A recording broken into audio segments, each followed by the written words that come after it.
Hi, I'm Jewel, the host of Talkback Georgia. Just want to say hello and to let everyone out there know that we are now streaming live on YouTube. We will be here on Mondays at 7 o'clock, and we're wanting everybody to tune in. Today, we're going to be talking about what's happening in your city. This is a community talk show, and this is what we want to do is be all about the community and share as many interesting topics with what's going on in the city, and not only in the city, but all over Georgia and maybe outside of Georgia, because this is a huge country in which we live in, and we have so many hot topics.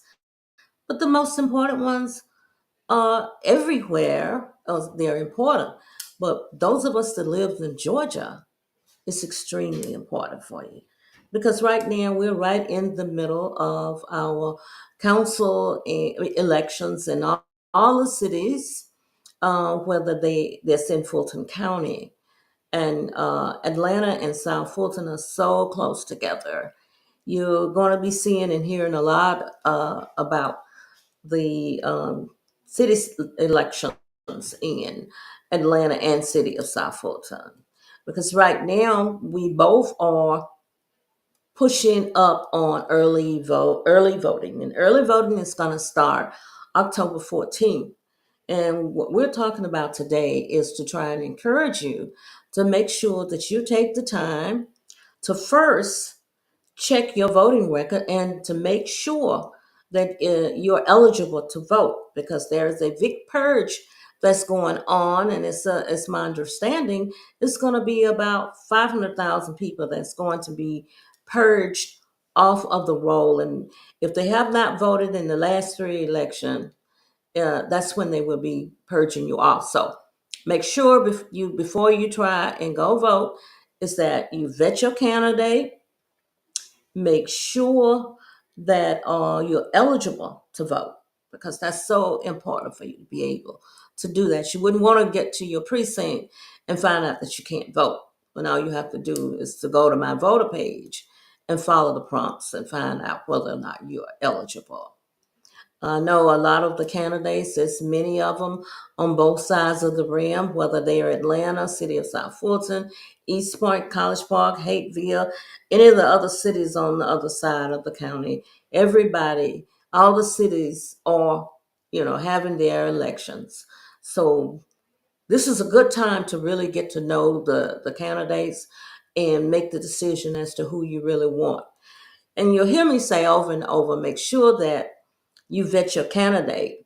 And a lot about vetting the candidate is about you getting to know everything possible about that person, and you make the decision as to whether or not that's who you want to vote for, and look for good things like who are they, and where did they attend school, what district did they grow up in, what school did they attend, what have they brought to the table as making the area which they're running for much better than what it is now.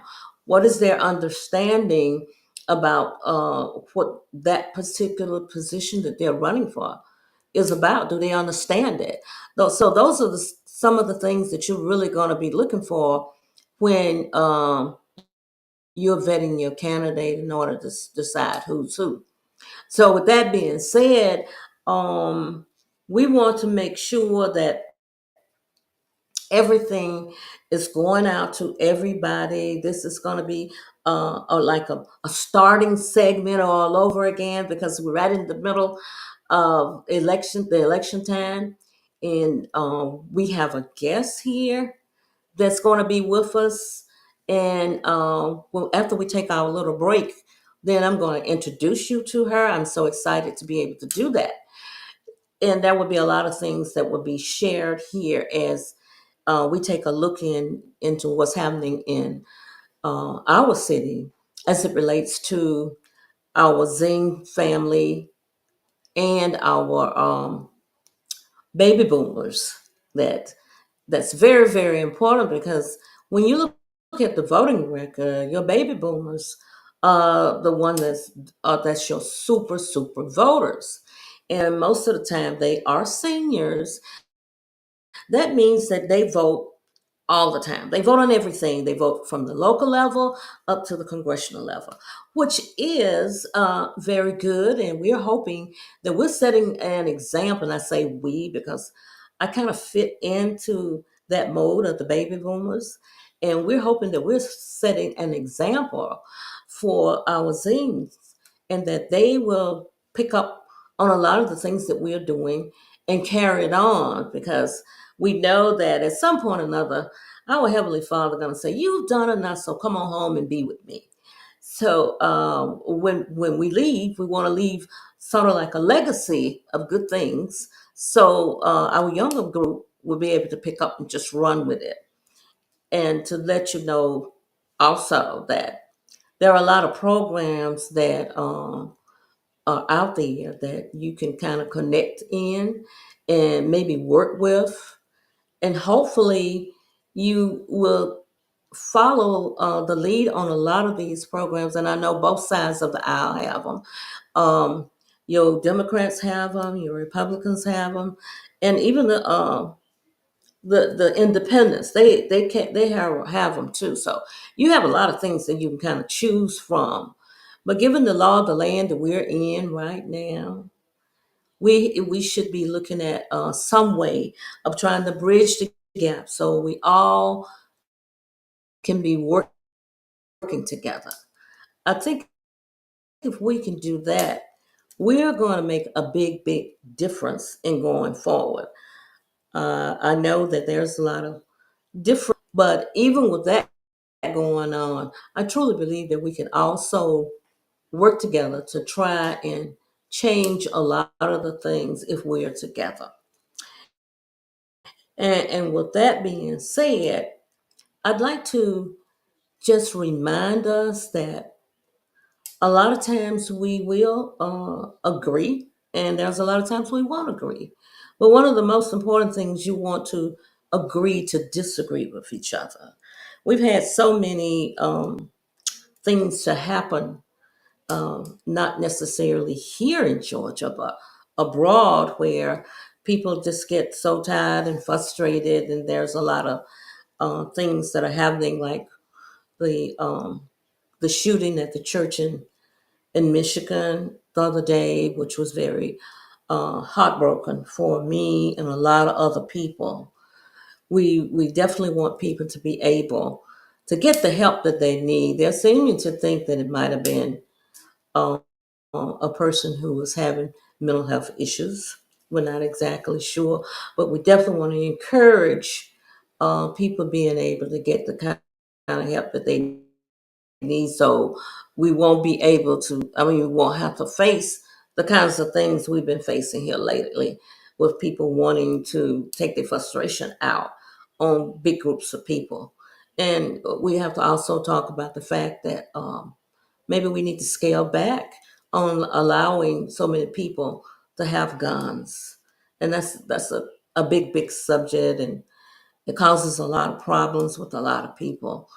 But that's it. If things keep going the way they're going, that I'm almost certain we're going to have to do something. What, I'm not exactly sure, but I'll let you know that it's coming. Is what I'm saying. And so that's a subject you might want to talk about. And remember, there is a lot of forums that's going on in the city, all across the whole Fulton County, because all the cities are running their elections now for mayor and council and other entities in which they deem necessary. And I just want you to be engaged with City of South Fulton is over 120,000 strong, and we have a lot of other cities that falling right on in behind us. And as you all know, Atlanta is the capital of the state of Georgia, and Georgia has 159 counties. And we know next year that we will be having our state elections. We will also have our gubernatorial elections. So keep in mind to stay engaged and listen and learn as much as you possibly can, because these are very important elections. They're some of the most profound ones that we're going to be having in the future, if there is a future, because we do have a group that is trying to take away people's voting rights. But we know that that will be a very strong fight. We've been for the voting rights were passed in 1965, and we've been voting ever since. And it would be a travesty if we sat back and not be engaged and allow that to happen. And that's one of the reasons why so many of us felt that Talkback Georgia was the community type show that will allow you to be able to talk about almost anything that you want to talk about, to engage in it, where there is no other outlet to maybe let you move as extensively as you like, as long as we're keeping it professional. You can talk about just about anything, and we prefer that it be community related. You might want to be talking about things just a little bit different, maybe something that's happening in another state that may, at some point or another, be a problem even in our state. So the greatest part about this is that you have the ability to be engaged in almost any good thing, really, in the states that you want to be engaged with, right here on Talkback Georgia. We just like for a lot of the things to be community, because it was really designed to give you, the citizen, to be able to talk about anything that you want to talk about. Because for some reason, over the years, the stakeholders, who are the people that actually go vote, we're the stakeholders, somehow or another, in a lot of states, cities around the United States, that the stakeholders has been kind of taken out of the ability to really engage and talk about the things that's happening in their state. So we're gonna say a big shout out for Talkback Georgia, being able to be on YouTube. And what I want to do right now is just try and take a little break. It'll probably be about 10 minutes, and we're going to come back and meet this exciting person that I want you to meet. I think you're going to be uh, really overwhelmed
Hi, we're back with Talk Back Georgia, the People Show, and we just want to let you know we're excited, and we want you to be excited as we are because guess what? We have a guest here that I just can hardly wait to introduce you to her because she is Cam and she is part of the Zing family. And I want to let you know we get along like two peas in a hug. And I know when you get to know Cam, you're going to feel the same way because she's going to be sharing with us a lot of the good things that's going on in her generation because we've had an opportunity to share with each other what is going on in my generation and in hers. So we decided to bring her on as one of my co-hosts to let her talk to you about all the exciting things that her group is into, the Zings. So without further ado, Talk Back Georgia is introducing you to Cam. Hello, everybody. So yes, my name is Cameron, but I guess we're gonna be pretty informal here, and you can call me Cam. I am representing Gen Z. I am a '02 baby, so I was born a little bit after 9/11. Like Ms. Joel said, we'll be going into the things that are impacting my generation the most. But I feel like before I can get into what's currently impacting us, I have to talk about what has shaped us to this point. So, like I said, I was born in 2002. So, for like right after I could even like speak, you know what I'm saying? I came into a country that just faced a terrorist attack, 9/11. And then when I was still, in elementary school, we had one of the biggest financial crises to affect us, a recession, the 2008 financial crisis. And finally, I make it out, about to burst into the real world. I'm going into college, just graduating high school, but wait, there's the pandemic, right? And I spent my senior year virtually on Zoom. And I finally graduated, and now we have one of the biggest administrations come that has changed so much of how we once thought the country that we knew and loved was. So, with that being said, now we are in present day, and what does my generation like? What do we enjoy? What are we looking at? Well, we love social media.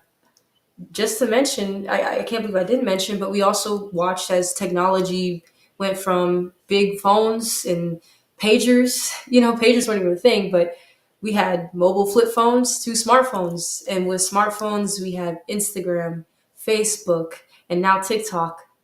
And with social media being so prevalent now, it's like we always feel like we're being filmed or there's always something to film. You go to a concert, if you're in the front, you're probably looking at it through somebody's phone because you may not even be able to see the musician. You go to a restaurant, before you eat that first bite of food, we're taking a photo of it for the gram, right?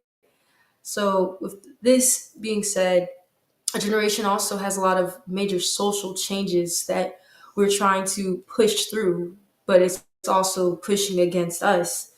Now we have the rise of conservatism in young boys, but with that rise, we also have misogyny against young girls. And with young girls, we have the rise in more independence, girl bossing, you know. Women have made a lot of strides, especially since the 60s and 70s, but at this point in life, it feels like we're kind of being pushed back with anti abortion policies and even trying to ban plan B medication. So you, if you really don't want a kid before the kid even exists, like it's crazy these days, you know. And then there's gun violence in our schools, so it's hard. I managed to graduate and not get shot, and I can't believe that's something I have to just say. But an important thing that I think in is a pillar of this show, especially for Miss Jewel, is that Gen Z needs to vote. And I think that's really why I'm here, is to talk about how in a world where there's so much change and so much changing, that we are still the generation for change. You are 100% right. And I'm just really, really excited that with me being a baby boomer and you being a zine, it's just so fascinating to me that we have found the connection to be able to share together the things that we are faced with, the things that my group is faced with, because right now we have so many things going against the baby boomers because a lot of us had retired has retired, and there's so many things that are changing with that, especially with the government that we're in right now, where there's a possibility a lot of us are going to lose our Medicare, our Medicaid, um, and then that's going to be a big problem for us because it's also affecting our health care. And there's a possibility that we won't even have health care.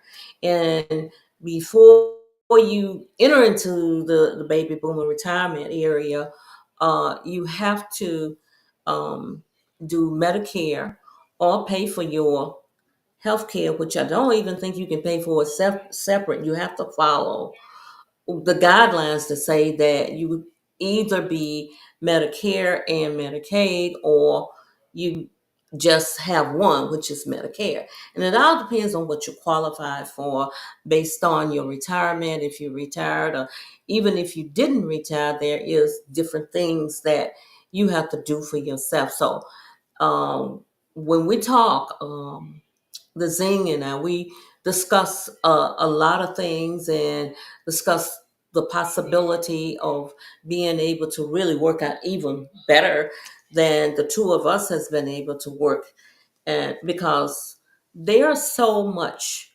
advanced than we are when it comes to technology, and having the opportunity to work with her, it has been enlightening to me because after I retired, I like lost a lot of the technology that I was doing when I was working. So working with her has given me an opportunity to pick back up on a lot of the stuff that I actually lost when I retired because I wasn't doing those things anymore. And as the old saying goes, if you don't use it, you lose it. So I have really been enlightened and thrilled with the opportunity of being able to sit down and have a conversation with a young lady that is beautiful, very knowledgeable, very interested in someone of my age. So it was like, oh my, I found a new friend, and I'm just excited as a kid with a new toy because let's face it, there isn't a whole lot of opportunities that we get to be able to sit and talk and learn that we do have some things in common, although there is an age split. And so we're looking forward to pushing things farther than what it is, because we've been working now what about 7 or 8 months together. Really. It's been a long Yeah, it time. has been quite a few months. Yes. Wow. And we just, I think she is just as excited about it as I am. And we're looking forward to pushing Talkback Georgia as far as you, the audience, and the two of us would like. And I must say that she is very beautiful, very bright, very interesting, and she's just like a budding flower. And what I like about it is her energy and how she can look at things and grasp. And there may be times when she won't be with us, but she will be continuing to come back, and she will be bringing us some exciting things that she's exploring and doing. Because give us a little bit about your background in terms of your work that you're doing now. Okay, yes. So, I'm not fully a Georgia native, but I did go to elementary, middle school, and high school in Georgia. So most people would assume so. I grew up in Stone Mountain, and sorry, I went to elementary school in Stone Mountain. Then I transferred over to Dunwoody, where I went to my last year of elementary school, then middle school and high school. In Dunwoody, I was kind of active in the community, but really the skateboard community as a young person. That was my way of getting in touch with those around me was through skateboarding. And I also did all the bands, marching band, jazz band, pep Mm. bands. So going to football games and connecting with the community there through music was something I also enjoyed. Then I left Georgia to go to DC for Howard University, where I got a business degree in computer information systems. And there I got in touch with the young Black community, as Dunwoody was a predominantly white area. Not to say there weren't Black students, but that was just the case, my experience for me. I took what I got from Howard and brought actually a skateboard community to Howard, and took what I got from Howard with my business degree and came back here. And now I occasionally volunteer back in South Fulton. It's actually how I met Miss Jewel, was volunteering, cleaning up Creel Park. If you're from South Fulton, it's a nice park that a lot of people like to frequent. And here, I'm just happy to stay connected with those around me and to continue to push for change. Well, I really appreciate that. And she's right, Dr. Road cleanup. It was that weekend, and we just started chatting and really enjoyed the conversation. And this, we said, let's do this again. We exchanged information, and it was really amazing how the relationship just evolved and kept going and going, and who knows where we may land. I can hardly wait. I know that when these things happen, it's an encouragement not only for the two of us, but for other people that it's like us. So I know that when you're doing this, you sort of not willingly, but you end up sort of setting an example for greater things for other people. And I know that Cam is going to continue with us. There may be sometimes that she won't be with us because she travels sometimes. And oh, the greatest thing is, Cam, you didn't tell us that you play several different instruments. Yes. She's very musical inclined, and so am I. I love music, all kinds of music. So we may, at some day or another, do a big show on music. At one time, she had her own band. You didn't tell us about that. I'm over here telling all her goodies, y'all. Can you believe that? But they're wonderful goodies, and I'm happy that she doesn't mind sharing them with us. So, with that being said, we wanted to make sure that everybody understood that, hey, we're pushing forward and we're looking for another great show next Monday at 7 o'clock. And thank you so much for tuning in with us. Well, let's do it again next week. Talk Back Georgia, the People Show, The Jewel, as your host.